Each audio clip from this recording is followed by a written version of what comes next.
Senso, c'est l'histoire de la rencontre entre Elena et Germano, deux personnages d'une cinquantaine d'années qui se retrouvent au même endroit, au même moment, c'est-à-dire une fête de mariage dans un grand hôtel en banlieue de Rome, et qui, pour des raisons très différentes, n'était pas prévu véritablement à cette soirée. Deux personnages un peu à la dérive qu'on va suivre le temps d'une nuit, le temps de cette rencontre, qui va leur permettre à l'un comme à l'autre de ne pas sombrer complètement. Et puis surtout de peut-être remettre en route leur vie qui était un peu à l'arrêt.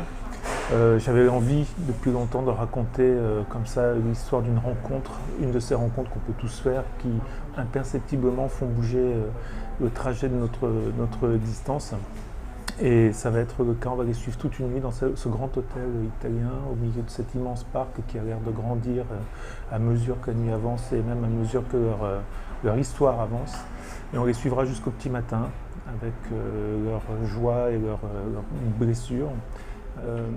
Après Come Prima, qui était le précédent album sur lequel j'avais travaillé et qui se passait déjà en Italie, j'avais une envie de continuer de travailler sur la végétation et les paysages italiens d'une autre manière. Autant Come Prima était un road movie, donc on suivait l'évolution des paysages, autant là j'avais envie au contraire de presque créer un huis clos dans ce parc et de jouer sur une végétation qui allait quand même évoluer et bouger, mais dans un même endroit.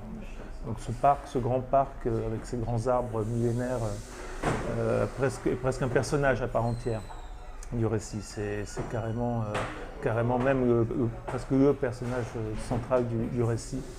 Et c'était l'envie de parler un peu de parler de désir, de cette rencontre et d'injecter des personnages qui avaient chacun des parcours de vie très différents les uns des autres, puisqu'il y a d'autres personnages que ces deux-là, et que chacun évolue un peu aussi en fonction de ce décor qui les dépasse.